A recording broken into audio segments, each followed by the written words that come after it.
Alright, we're at Tennis Ballarat, the indoor tennis in Sebastopol in Grant Street. It's the largest indoor tennis centre of its kind in the country, and yeah, we'll go have a look inside and have a look around and see what we can find out about it.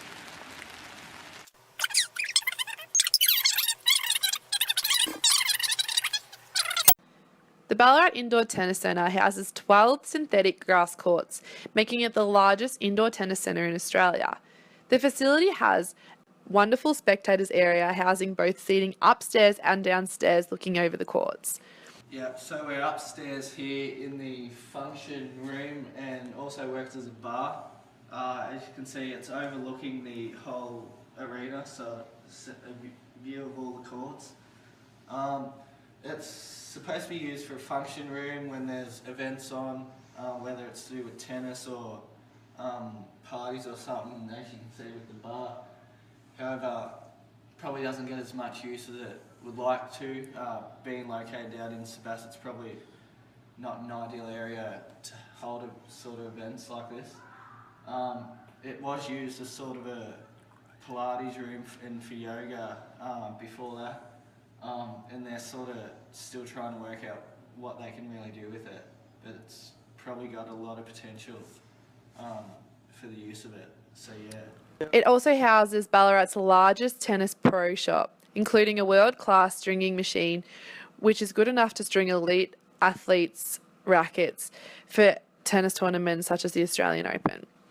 So we're in the gym here. It's strictly used for members only. As you can see, it's quite small.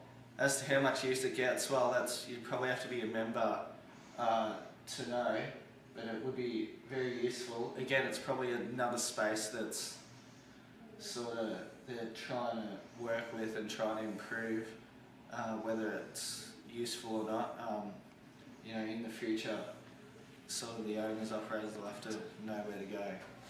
And obviously a handy exit point in case of emergency, useful, upstairs. So yeah, we'll head back downstairs. The tennis centre does have both its strengths and weaknesses, size being one of its strengths. It is the largest indoor tennis centre in Australia, as I have previously mentioned, holding 12 courts. So because of its sheer size, it's able to hold larger competitions than most indoor tennis centres, especially during the winter months. It's able the tennis centre to hold more competitions at once, so there could be a mixed and men's competition going on, and it allows the competitions to start at reasonable hours and finish at reasonable hours due to the large number of courts that can all be utilised at once. Another one of the centre's strengths is its parking. It does have a lot of courts on the inside, but there is a sufficient amount of parking for athletes and spectators on the outside of the courts. The car park is quite big, and I would say that there is enough car parking to hold tennis tournaments there. Its sheer location is really ideal. It's a big tennis centre, which means it is a big shed and a lot of space, so it couldn't be in the middle of town. I feel like Sebastopol is a reasonable place to have the tennis centre. It's close enough to town, it's not too far out of town, but also the Sebastopol and Dallacombe areas of Ballarat are expanding, and I think that it's a wonderful opportunity for that side of Ballarat to hold such an amazing sporting facility, and it is well utilised. But of course, the centre does have its weaknesses as well. I think one of the main weaknesses that the court actually has is poor amount of signage. There is only one sign, and that's on the corner of Grant Street. So the tennis centre is on Grant Street.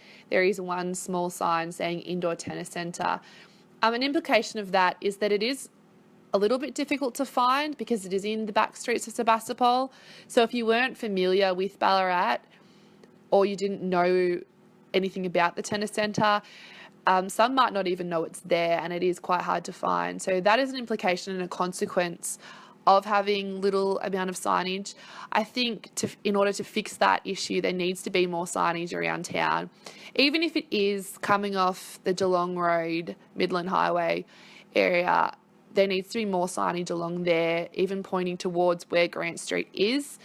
And the signs need to be bigger saying the indoor tennis centre is this way, and there definitely needs to be more. Another issue that the Ballarat Tennis Centre faces is it is poorly lit. During the day, it's not as bad as during the night time, but overall, the facility is still quite dull, which can make tennis playing quite difficult.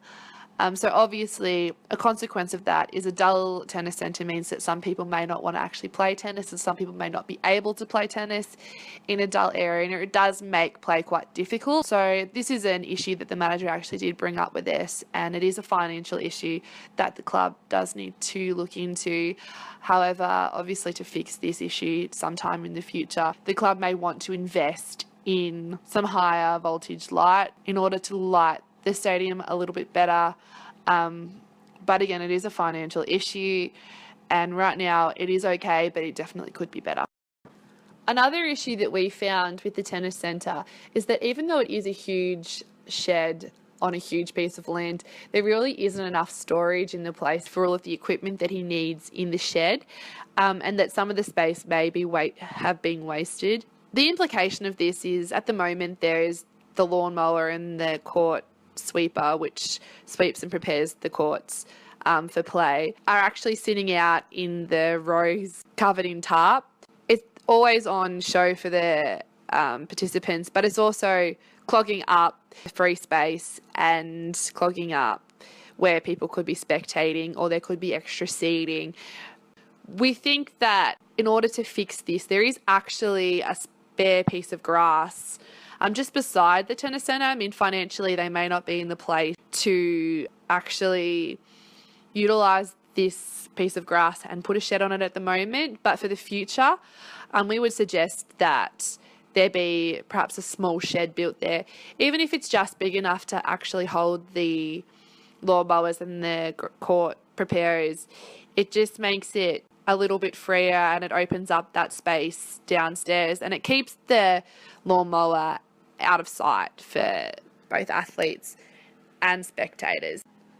Another weakness that the tennis club currently face is the use of the facility during the summertime. So obviously tennis is a summer sport, and during the summertime they are able to play outside. However, during the summertime it does actually get really hot in the stadium, and so people do prefer to play tennis on the outside.